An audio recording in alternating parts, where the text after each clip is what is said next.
के पास ही ये दंड नुमा जो आकृति बना हुआ है, ये आकृति ही क्या कहलाता है? सेंगोल कहलाता है। सेंगोल एक तमिल शब्द जो संविधान सदन के गरिमा के बढ़ाने के लिए रखा गया था, आज विवाद का विषय बन गया है। तो हमको ये समझना होगा कि सेंगोल को लेकर विवाद हुआ तो हुआ क्यों। अगर कोई ऐतिहासिक विषय वस्तु को रखा गया है, प्रतीक चिन्ह को रखा गया है, तो हमको तो खुश होना चाहिए कि चलिए भाई इतिहास से जोड़कर देखा जा रहा है।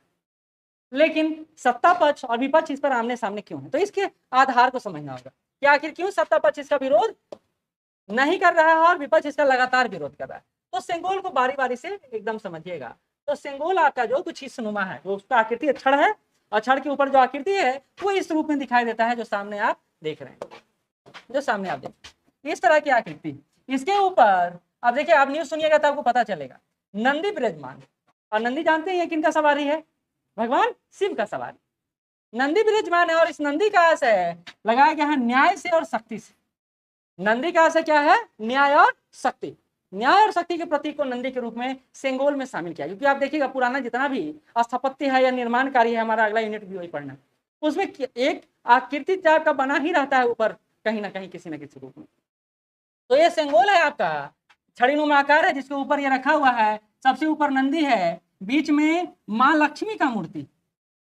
किनका मूर्ति है? माँ लक्ष्मी का। और लक्ष्मी किसके किसके प्रतीक है? धन धान्य की और समृद्धि की, इसी के प्रतीक है। तो अगर एक संविधान सदन में या संसद भवन के अंदर एक इस तरह का प्रतीक रखा जा रहा है तो ये तो अच्छी बात है, फिर विपक्ष इसका विरोध क्यों करता? ऐसे प्रतीकों से विरोध नहीं बल्कि सरकार के साथ खड़े रहना चाहिए। तो विवाद का कारण क्या है, तो उसको भी हम लोग समझते हैं। तो हमने ये देख लिया कि सेंगोल कुछ और नहीं है बल्कि एक दंडा है जिसके ऊपर एक मुखनुमा बना हुआ है। सबसे ऊपर नंदी विराजमान है, बीच में महालक्ष्मी का मूर्ति बना हुआ है। वही आप इसको देखिएगा, सूक्ष्मता से देखिएगा तो अभी इस पर तिरंगा टाइप का भी कुछ बना हुआ है। ठीक है, दो तरफ से तिरंगा टाइप का बना हुआ, तो ये भी एक अभिव्यक्ति है, लेकिन पहले से ये नहीं बना हुआ था। ये कब बना उसकी कहानी बताऊंगा। सबसे नीचे जो है ये जो लंबा नुमा आकार है उसको कहा जाता है कोडीमरम। कोडीमरम तमिल शब्द है और इस शब्द का मतलब होता है विकास और प्रजनन। प्रजनन मतलब होता है आगे बढ़ते चलना। प्रजनन मतलब होता है मूलतः कि अपने वंश को आगे बढ़ाना। आप रिप्रोडक्शन रेट सुने होंगे, अभी हम लोग यूपीएससी का एग्जाम का क्वेश्चन देख रहे थे तो रिप्रोडक्शन रेट सुने थे, प्रजनन दर सुने थे, वही प्रजनन दर की बात है। प्रजनन दर मतलब होता है आगे बढ़ना। तो ये सेंगोल प्रतीक है किनका? नंदी का, लक्ष्मी का और कोडीमरम का। ठीक, तो इससे बना हुआ है सेंगोल। अब हमने समझ लिया कि सेंगोल एक अच्छा उद्देश्य के साथ निर्मित एक स्थापत्य, एक रचना है। ठीक है, अब आते हैं सेंगोल पर। सेंगोल क्या था? तो चोल शासन काल से जुड़ता है यह सेंगोल स्टिक। चोल शासन काल में मूलतः क्या होता था कि सत्ता का हस्तांतरण, अभी हम लोग पढ़ रहे थे, चोल, चेद, पांडे पढ़ रहे थे और पल्लव पढ़ रहे थे, तो हमेशा उसमें लड़ाई होते रहता है, आपस में इन लोगों में प्रतिस्पर्धा चलते रहता है। तो कभी ये इनके यहाँ तो कभी ये इनके यहाँ। तो जब चोल या चेत किसी यहाँ आधिपत्य कर लिए तो सत्ता का हस्तांतरण होता था। तो सत्ता के हस्तांतरण के लिए, यानी आपको हम सत्ता दे रहे हैं, तो उसके प्रतीक चिन्ह के रूप में क्या दिया जाता था? सेंगोल दिया जाता। फिर से समझिए, जो साम्राज्य का यह एक प्रतीक चिन्ह था जो सत्ता को हस्तांतरित करने का, हस्तांतरित मतलब देने के लिए प्रयोग में लाया जाता। तो ये जुड़ा हुआ सत्ता हस्तांतरण से। तो ये पूर्व राजा है और ये नया राजा है, और ये क्या किया जा रहा है? ये राजा इनको क्या देगा? सेंगोल देगा, और क्या देगा? आप सारा शक्ति आपके हाथ में, आप ये सारा शक्ति का प्रयोग कर सकते हैं। तो एक प्रतीकात्मक अभिव्यक्ति है जिसको हम लोग कहते हैं सेंगोल। ठीक है, तो ये लिखा हुआ है सत्ता हस्तांतरण का प्रतीक। ठीक है, अब आगे बढ़ते हैं। कहता है तमिल शब्द है सेम्मई। क्या है? सेम्मई। सेम्मई से यह बना हुआ है, और सेम्मई को तमिल शब्द सेम्मई का हिंदी रूपांतरण होता है नीति परायणता। नीति परायणता, नीति परायणता मतलब अपने नीतियों पर चलने वाला या नीतियों का पालन करने वाला। अभी तक जो भी हम लोग पढ़ रहे हैं, सुन रहे हैं, वो सब अच्छा अच्छा सुनाई दे रहा है। हमको नहीं लग रहा है कंफ्लिक्ट होने का कोई कारण हो सकता है, आपको भी तो नहीं लग रहा होगा। कंफ्लिक्ट मतलब होता है विवाद होने का कोई कारण दिख रहा है, हमको तो नहीं दिख रहा है, आपको भी नहीं दिख रहा होगा। तो सेम्मई शब्द से बना हुआ है क्या? सेंगोल, जिसका अर्थ होता है नीति परायणता, यानी नीतियों का पालन करना।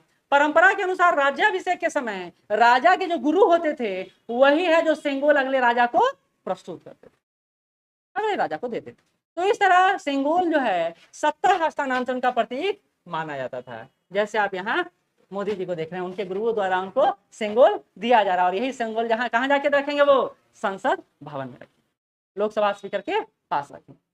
यद्यपि इसी सिंगोल की अवधारणा रामायण और महाभारत में भी देखने और सुनने को मिलता है, इसी सिंगोल का वहां पर भी बात किया गया है। तो ऐसा नहीं है कि सिंगोल जो प्रतीकात्मक अभिव्यक्ति है कोई नई अभिव्यक्ति, यह पहले से ही चला आ, ठीक है। चलिए आते हैं, आगे बढ़ते हैं। अब आते हैं, ये कौन है, ला, ये कौन है,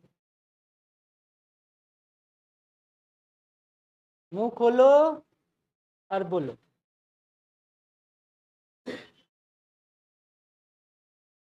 सही बोल रहे थे, बोलो ना, जवाहरलाल नेहरू। नहीं पता चल रहा है क्या? अच्छा बाबू है, वो एकदम सच धज के रहते हैं और अभी ऐसे दिख रहे हैं। ये स्वतंत्रता के दिन का फोटो है, और ये अपने हाथ में जो लिए हुए हैं, इसी दंड को संगोल कहा जाता है, ये सिंगोल है। तो भाजपा का कहना है कि भैया आप सिंगोल को हटाने के लिए बोल रहे हैं, जबकि जवाहरलाल नेहरू भी तो सिंगोल को ही लेकर शामिल किए थे, तो आपको उनकी भी आलोचना करनी चाहिए। जबकि जवाहरलाल नेहरू ने सिंगोल क्यों लिया था, इसके पीछे एक छोटा सा कहानी। हुआ ये कि जब भारत स्वतंत्र हो रहा था, लॉर्ड माउंटबेटन पर यह अधिभार दिया गया था कि भैया आप जाके सत्ता का हस्तांतरण कर दीजिए। तो लॉर्ड माउंटबेटन नेहरू जी को बुलाते हैं, बोलते कैसे सत्ता का हस्तांतरण करवाइएगा, कोई फॉर्मूला है, हाथ मिला के करिएगा, गले मिल के करिएगा, या ऐतिहासिक क्षण है कुछ और अलग करने का सोच रहे हैं? तो नेहरू जी का है कि देखिए ये हमारे जीवन का सबसे बड़ा क्षण होने वाला है, तो इसको हम ट्रेडिशनल तरीके से करना चाहेंगे, ये तरीका रास नहीं आएगा, मजा नहीं आएगा। तो उन्हीं के मंत्रिमंडल में एक व्यक्ति थे, सी राजगोपालाचारी। वो बहुत बड़े दार्शनिक थे, इतिहासकार थे, सामाजिक व्यक्ति थे। उनको यह आभास हुआ कि इसको कुछ अलग बनाया जाए, ऐतिहासिक बनाया जाए। तो उनको याद आया कि दक्षिण भारत, सी राजगोपालाचारी दक्षिण भारत से, उनको याद आया कि दक्षिण भारत में सत्ता हस्तांतरण के लिए जिस प्रतीक चिन्ह का प्रयोग होता था वो था सिंगोल। तो वो तुरंत भेजवाते हैं तमिलनाडु के तंजौर में एक मंदिर कि भैया वहां सिंगोल को भेजवाइए, यहाँ सत्ता का हस्तांतरण होने वाला है। ये तो बहुत खुशी की बात है, तमिलनाडु से तुरंत वो छड़ी मंगवाएगा।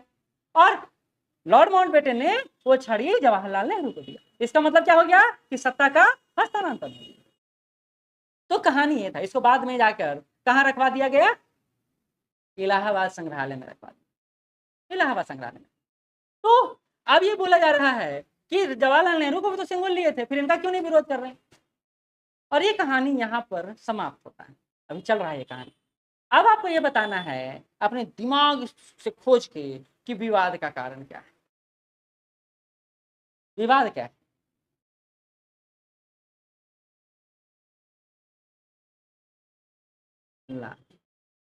धार्मिक, ऐसे आप नहीं सोच पाएंगे, मे भी मुझे लगता है कि नहीं सोच पाएंगे।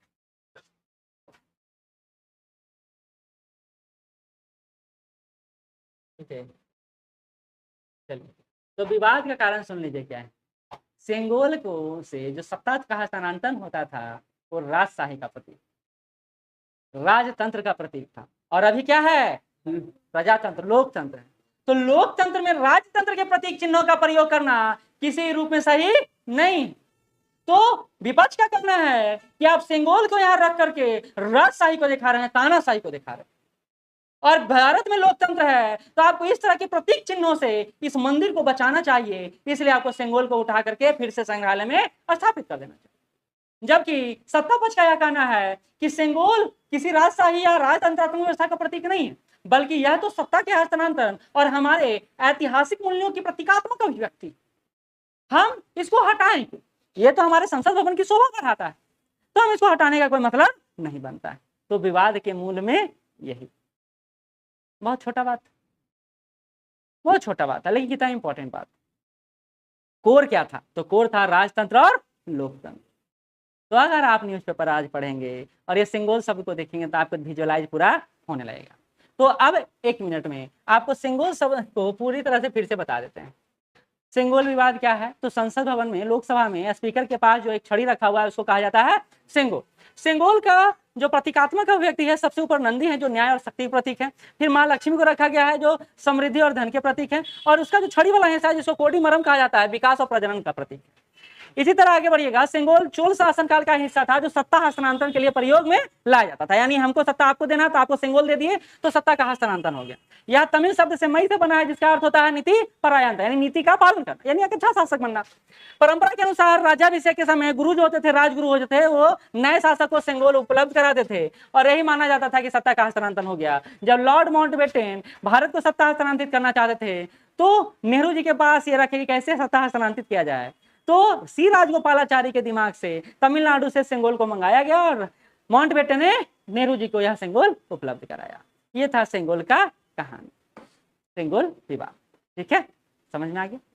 तो दिक्कत नहीं। आज लिखने की बारी है, आज लिखेंगे, थोड़ा बहुत दिन से नहीं लिखे हम लोग। चूं